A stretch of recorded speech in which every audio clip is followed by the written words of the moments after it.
हिंदवी स्वराज्याचे सरसंस्थापक छत्रपती शिवरायांना मानाचा मुजरा करतो।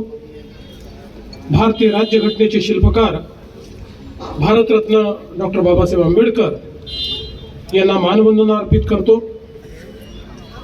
आज या सभेमध्ये मंचावर उपस्थित असलेले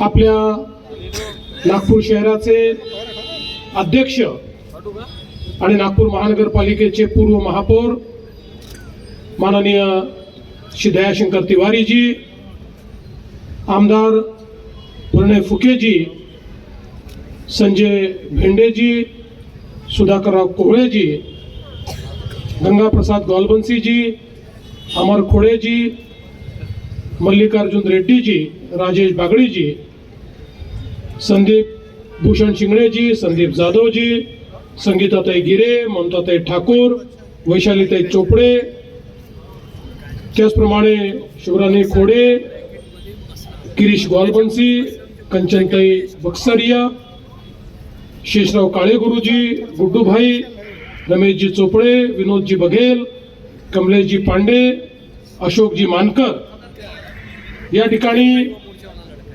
मंचावर उपस्थित सर्व मान्यवर आणि उपस्थित सर्व भगिनी आणि बंधूंनो, मला अतिशय आनंद आहे की आज पश्चिम नागपूरच्या या बोरगावच्या चौकामध्ये या सभेकरता मी उपस्थित आहे। आपल्या सर्वांना याची कल्पना आहे की माझ्या कार्याची सुरुवात ही पश्चिम नागपूरमध्येच मी केली होती। नगरसेवक म्हणूनही पश्चिम नागपूरमध्ये पहिल्यांदा 2दा निवडून आलो, त्यानंतर 2 वेळा पश्चिम नागपूरचा आमदार म्हणूनही निवडून आलो। त्यामुळे साधारणपणे या भागाशी माझा संबंध हा 1989 पासून आहे आणि अतिशय जिव्हाळ्याचं नातं हे माझं पश्चिम नागपूरशी राहिलं आहे। याचं कारण देवेंद्र फडणवीस या एका साध्या कार्यकर्त्याला नेत्यामध्ये रूपांतरित करणारं पश्चिम नागपूर आहे आणि म्हणूनच ज्यावेळी मी पश्चिम नागपूरमध्ये येतो त्यावेळी मला आपल्या घरी आल्याचा आनंद या ठिकाणी प्राप्त होतो आणि आज पुन्हा एकदा आपल्यामध्ये मी या ठिकाणी उपस्थित आहे। खरं म्हणजे नागपूर महानगरपालिकेच्या निवडणुकीच्या निमित्ताने आपण सर्व लोक या ठिकाणी एकत्रित आलो आणि नागपूरमध्ये ज्या प्रकारचा विकास झालेला आहे हा सांगण्याची आवश्यकता नाही, प्रत्येक व्यक्ती आपल्या डोळ्यांनी तो पाहू शकतो। आपले नेते माननीय नितीनजी गडकरी यांच्या नेतृत्वात विशेषतः गेल्या 10 वर्षांमध्ये या नागपूर शहरामध्ये जे आपण परिवर्तन घडवलंय ते आपण सगळ्यांनी अतिशय जवळून बघितलेलं आहे। आज केवळ पायाभूत सुविधा नाही तर पायाभूत सुविधांसोबत उद्योगाचं क्षेत्र असेल, लॉजिस्टिकचं क्षेत्र असेल, IT चं क्षेत्र असेल, स्टार्टअपचं क्षेत्र असेल, अशा प्रत्येक क्षेत्रामध्ये नागपूर पुढे चाललाय। किंबहुना या ठिकाणी आंतरराष्ट्रीय एजन्सीने जो रिपोर्ट दिला त्या रिपोर्टमध्ये पुढच्या दशकातले भारतातले सर्वाधिक वेगाने विकसित होणारे शहरं कुठली त्या पहिल्या 10 शहरांमध्ये त्यांनी नागपूरचं नाव दिलं आहे। हे आपल्या सगळ्यांकरता अत्यंत आनंदाची गोष्ट आहे। आज आपण पाहू शकतो की नागपूरचा विचार करताना माननीय गडकरी साहेबांच्या नेतृत्वामध्ये पुढील 25, 30, 50 वर्ष या शहराला काय आवश्यकता आहे याचा विचार करून या नागपूर शहराचं एकूण कार्य आपण केलेलं आहे। ज्या मूलभूत सुविधा आहेत, मग पिण्याचं पाणी असेल तर देशामध्ये पहिल्यांदा 24/7 ची योजना या नागपूर शहरामध्ये आपण केली आणि आज आपण हे सांगू शकतो की नागपूरच्या बहुतांश भागामध्ये आपण चांगल्या पद्धतीनं शाश्वत पद्धतीनं त्या ठिकाणी पाणी देतो. खरं म्हणजे हा गोरेवाड्याचा भाग हा नागपूरकरांना पाणी देणारा भाग आहे. पण आज ही आनंदाची गोष्ट आहे की कुठलंही मोठं शहर बघितलं तर उन्हाळ्यामध्ये तिथल्या महानगरपालिकांवर केवळ मडक्याचे मोर्चे आपल्याला पाहायला मिळतात, हाहाकार पाहायला मिळतो. पण नागपूरमध्ये केवळ जो वाढता एरिया आहे त्या एरियामध्ये आपल्याला टँकर द्यावे लागतात. तिथेही आता आपण नवीन योजनेतनं पूर्ण पैसे दिलेले आहेत. त्या ठिकाणी टाक्यांचं काम चालू आहे, त्या ठिकाणी पाईपलाईनचं काम जवळपास संपत आलेलं आहे. त्यामुळे मला विश्वास आहे की पुढच्या 2 ते 3 वर्षामध्ये नागपुरातला कुठलाही भाग असा राहणार नाही की ज्या ठिकाणी आपल्याला टँकरने पाणी द्यावं लागेल.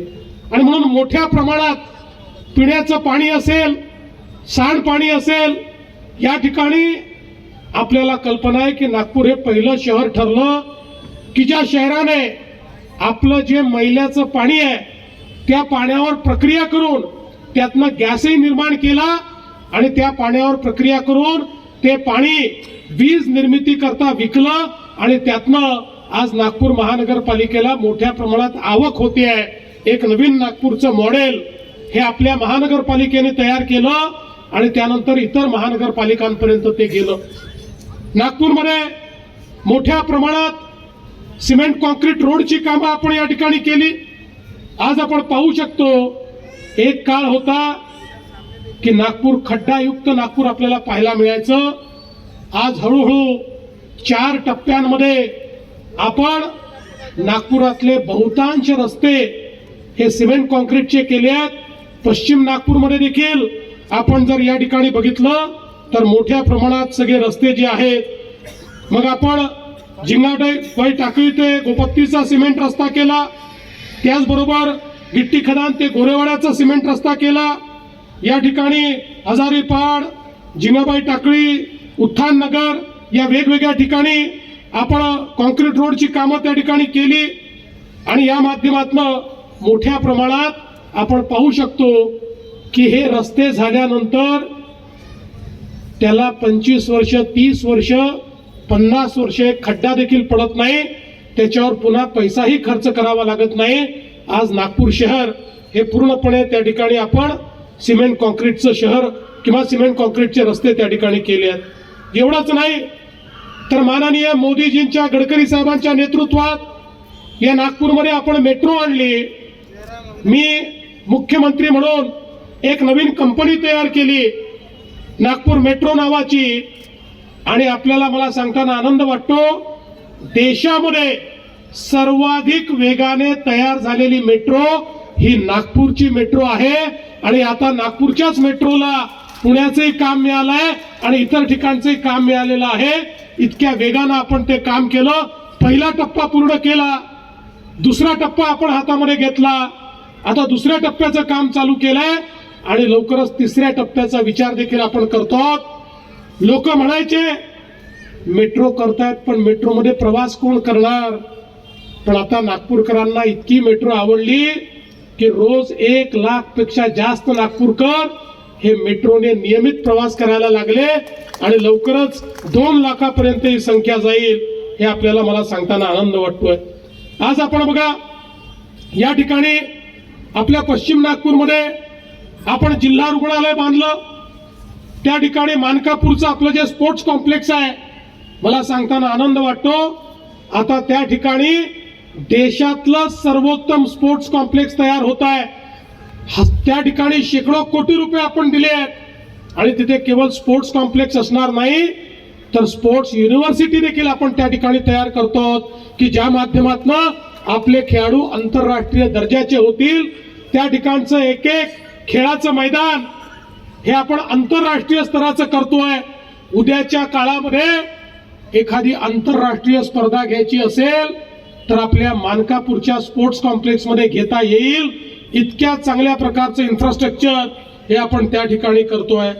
या नागपूरचा विचार केला तर नागपूरकरांकरता आमचं मेयो आणि मेडिकल हे दोन जे रुग्णालय आहेत सामान्य नागपूरकराकरता हे रुग्णालय हे मेडिकल कॉलेजेस एक प्रकारे गरिबाची आरोग्याची रक्षा करणारे अशा प्रकारचे हे मेडिकल कॉलेजेस आहेत.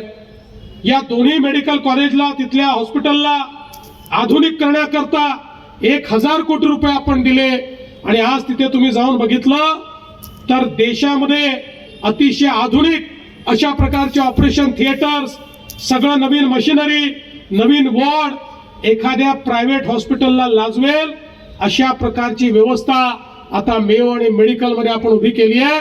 आणि हे काम पूर्ण झाल्यानंतर गरीबातल्या गरीब माणसाला कुठल्याही प्रायव्हेट हॉस्पिटलला जायची आवश्यकता पडणार नाही. प्रायव्हेट हॉस्पिटल पेक्षा चांगलं त्या ठिकाणी उपचार हा त्याला मेयो आणि मेडिकल मध्ये मिळू शकेल. कुठलंही ऑपरेशन त्या ठिकाणी त्याला करता येईल आणि त्याचसोबत एक 200 बेडचं कॅन्सर हॉस्पिटल देखील आपण त्या ठिकाणी तयार करतो. गरीबाला कॅन्सरचा त्या ठिकाणी रोग झाल्यानंतर सगळ्या प्रकारचे मोफत उपचार त्याला मिळाले पाहिजे. आणि हे करताना राज्य सरकारच्या माध्यमातून आपण महात्मा फुले जनआरोग्य योजना सुरू केली. या योजनेच्या अंतर्गत 5 लाखापर्यंतचे इलाज आता मोफत केलाय. कुठल्याही पद्धतीनं कोणाला ऑपरेशनची गरज पडली तर 5 लाखापर्यंत आपण मोफत इलाज देतो. आणि 10 बिमाऱ्या अशा आहेत की ज्याच्यामध्ये 5 लाखापासून 35 लाख रुपयापर्यंत ती ऑपरेशन ही आपण मोफत करतो. कोणालाही 1 पैशाचा खर्च येत नाही. हे देखील या ठिकाणी आपण केलं. आज नागपूरमध्ये आपल्याला कल्पना आहे की मोठ्या प्रमाणात आपण शैक्षणिक संस्था आणल्या. कारण आपल्याला मला सांगायचं आहे की जिथे शैक्षणिक संस्था येतात त्याच ठिकाणी उद्योग येतात, त्याच ठिकाणी विकास येतो. आणि म्हणून आपण प्रयत्नपूर्वक नागपूरला एम्स आणलं, IIM आणलं, IIIT आणलं, नॅशनल लॉ युनिव्हर्सिटी आणली, सिम्बियोसिस आणलं, नरसी मुंजी आणलं. आपल्या देशातल्या ज्या सगळ्या महत्वाच्या आयकॉनिक इन्स्टिट्यूशन्स आहेत या सगळ्या आयकॉनिक इन्स्टिट्यूशन्स आज नागपूरमध्ये आहेत. आणि नागपूरची पोरं जी बाहेर शिकायला जायची आज ती याच ठिकाणी शिकतायत. आणि केवळ शिकतायत असं नाही तर माननीय गडकरी साहेबांनी आणि आम्ही सांगितलं होतं मिहानच्या माध्यमातून आपल्या मुलांना इथेच रोजगार आम्ही देऊ. मला सांगताना आनंद वाटतो की आता 1 लाखापेक्षा जास्त रोजगार हा या नागपुरातल्या मुलांना मिहान आणि MIDC मध्ये आपण दिलेला आहे. आणि आता अजून 2 लाख कोटीची आपण इन्व्हेस्टमेंट आणली आहे ज्याच्यामध्ये अजून 1 लाख लोकांना या नागपूर शहरामधल्या आमच्या तरुणांना त्यांच्या हाताला काम मिळेल, त्यांना रोजगार मिळेल अशा पद्धतीनं आपण काम केलेलं आहे. आज नागपूरला नवीन एअरपोर्ट आपण तयार करतो. नागपूरला नवीन लॉजिस्टिक पार्क आपण तयार करतो. नागपूरला एक प्रकारे लॉजिस्टिकचं हब तयार करण्याचा आपला प्रयत्न आहे की ज्या माध्यमातून हजारो तरुणांच्या हाताला काम मिळेल. आणि नागपूर हे देशाचं मध्यवर्ती ठिकाण म्हणून त्या ठिकाणी मोठ्या प्रमाणात आपण त्याचं कार्य करू शकू. आज दीक्षाभूमी असेल ज्या ठिकाणी 200 कोटी रुपये देऊन दीक्षाभूमीचा विकास करण्याचं काम आपण केलं. जगनाडे महाराज आर्ट गॅलरीचं काम आपण त्या ठिकाणी केलं. आज वेगवेगळ्या पद्धतीनं आपण केलेली कामं ही नागपूर शहराला या ठिकाणी पाहायला मिळत आहेत. समृद्धी सारखा महामार्ग केवळ त्या ठिकाणी 5 वर्षामध्ये नागपूर पासून मुंबई पर्यंत हा समृद्धी महामार्ग आपण केला. ज्या मुंबईला जाण्याकरता 16 आणि 17 तास लागायचे आज 8 तासामध्ये त्या ठिकाणी आपण जाऊ शकतो. त्याचा सगळ्यात मोठा फायदा काय झाला त्याच्यामुळे आज उद्योग मोठ्या प्रमाणात आपल्याकडे यायला लागले. कारण उद्योगांना पोर्ट कनेक्टिव्हिटी लागते. पूर्वी पोर्टवर त्यांचा माल जाण्याकरता किंवा पोर्टवरनं त्यांचा माल येण्याकरता त्या ठिकाणी किमान 3 दिवस लागायचे. आता 3 दिवसाच्या ऐवजी 12 तासामध्ये तो माल येतो. आणि म्हणून आपण बघा आता सोलर मॉड्यूल मॅन्युफॅक्चरिंग या क्षेत्रामध्ये देशामध्ये सर्वात जास्त इन्व्हेस्टमेंट ही नागपूरमध्ये आलेली आहे. आता संपूर्ण देशाला solar module, solar cell, solar panel हे नागपूरमधून आपण पुरवतो आणि हजारो तरुणांच्या हाताला त्या ठिकाणी काम देण्याचा आपण या ठिकाणी प्रयत्न केलाय. आपला आउटर रिंग रोड असेल की ज्या रिंग रोडचं काम माननीय गडकरी साहेबांच्या आशीर्वादाने आपण या ठिकाणी पूर्ण केलं. आणि एवढंच नाही तर गोरेवाड्यामध्ये ज्यावेळेस मी इथला आमदार होतो तेव्हापासून मी संघर्ष सुरू केला होता गोरेवाड्याला झू तयार करण्याचा. आज तो झू तयार झाला, आफ्रिकन सफारी तयार झाली, आता 2 सफारी अजून आम्ही तयार करतोय. आणि आमचं लक्ष आहे येत्या काळामध्ये त्या झू मध्ये 5 स्टार हॉटेल देखील आम्ही तयार करणार आहोत. आणि 25 लाख पर्यटक या गोरेवाड्याच्या झू मध्ये येतील आणि आपल्या सगळ्या भागाची अर्थव्यवस्था बदलण्याचं काम हे या ठिकाणी या गोरेवाडा झूच्या माध्यमातून आपण करणार आहोत. खरं म्हणजे खूप मोठ्या प्रमाणात कामं केली आहेत. मी सगळी कामं जर सांगू लागलो मला 3 या ठिकाणी सभा करायच्या आहेत. माझ्या एका सभेतच सगळा वेळ चालला जाईल. पण मला हे आपल्याला सांगितलं पाहिजे की केवळ इन्फ्रास्ट्रक्चरचे कामं करून आपण थांबलो नाही. गरिबाचा विचार केला, झोपडपट्टीमध्ये राहणाऱ्याचा विचार केला.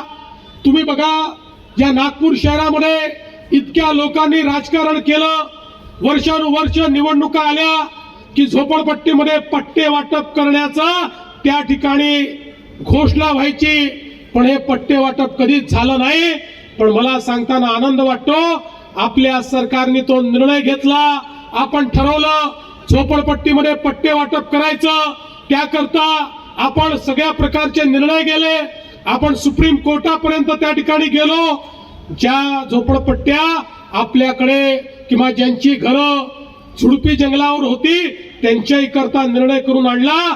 25,000 आमच्या झोपडपट्टी धारकांना या नागपूर शहरामध्ये मालकी हक्काचा पट्टा आपण देतोय.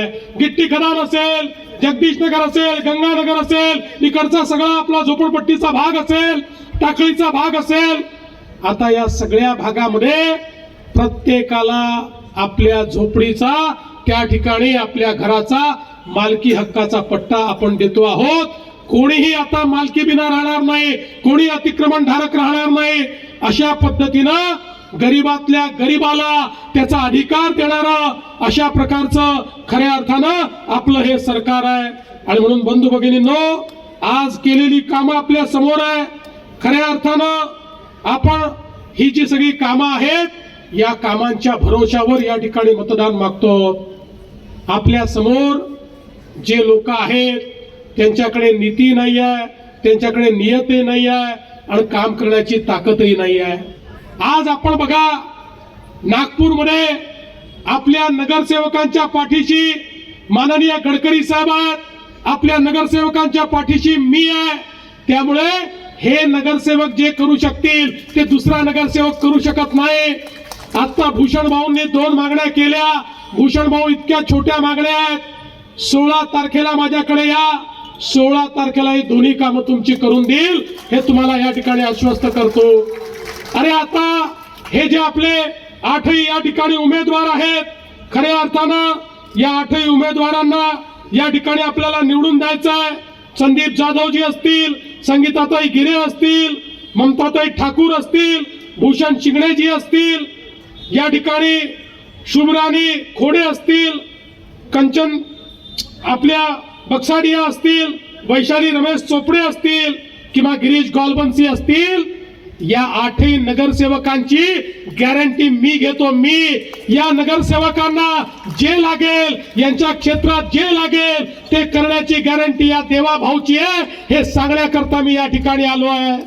बंधू भगिनींनो, आपल्याला माहिती आहे, विशेषतः माझ्या लाडक्या बहिणींना सांगतो, ज्यावेळी आपल्याला 137 जागा मिळाल्या, विधानसभेमध्ये पूर्ण ताकदीनं आपण निवडून आलो, त्यावेळी काही लोक म्हणाले आता भाजपवाल्यांना कोणाची आवश्यकता नाही, आता हे लाडकी बहीण योजना बंद करतील. पण 1 वर्ष झालं लाडकी बहीण योजना सुरूच आहे. आणि जोपर्यंत तुमचा देवा भाऊ मुख्यमंत्री आहे तोपर्यंत लाडकी बहीण योजना सुरूच राहील. पण माझ्या 8ही नगरसेवकांना माझी विनंती आहे, आता माझ्या लाडक्या बहिणींना केवळ लाडकी बहीण ठेवू नका, आता मोदीजींनी लाडक्या बहिणींकरता लखपती दीदीची योजना सुरू केलेली आहे. आता माझ्या लाडक्या बहिणींना लखपती दीदी करायचा आहे. भूषण भाऊ, संगीताताई लक्षात ठेवा, वैशालीताई लक्षात ठेवा, या सगळ्या आमच्या ज्या बहिणी आहेत, मी आता महाराष्ट्रामध्ये 50 लाख लाडक्या बहिणींना लखपती दीदी केलाय. पुढच्या 4 महिन्यात 1 कोटीपर्यंत पोहोचणार आहे. पण माझा तुम्हाला या ठिकाणी माझी विनंती आहे, माझ्या लाडक्या बहिणी तुम्हाला निवडून देणार आहे. तुमच्यावर जबाबदारी टाकून जातो. संदीप भाऊ, मी पुन्हा या ठिकाणी आल्यानंतर तुम्हाला हिशोब मागणार आहे. माझ्या किती लाडक्या बहिणींना तुम्ही लखपती दीदी केलं, हा हिशोब तुम्हाला द्यावा लागेल. आणि मी या निमित्ताने आपल्या सर्वांना सांगतो, नागपूर शहर एक आधुनिक शहर आम्ही केलंय. दीन दलित गोरगरीब आदिवासी प्रत्येकाचा या ठिकाणी विचार आम्ही केलेला आहे. या नागपूर शहरामध्ये पुढच्या काळामध्ये आपला आशीर्वाद आम्हाला मिळणार आहे. देशातलं सर्वोत्तम शहर म्हणून हे नागपूर शहर केल्याशिवाय आम्ही थांबणार नाही, हा विश्वास आपल्याला देतो.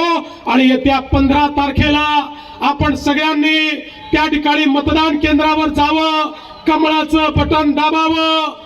मी तुम्हाला हे सांगण्याकरता आलोय, 15 तारखेला कमळाची काळजी तुम्ही घ्या, त्यानंतर 5 वर्ष तुमची काळजी आम्ही घेऊ, एवढाच विश्वास देतो आणि माझं बोलणं संपवतो. धन्यवाद. जय हिंद, जय महाराष्ट्र.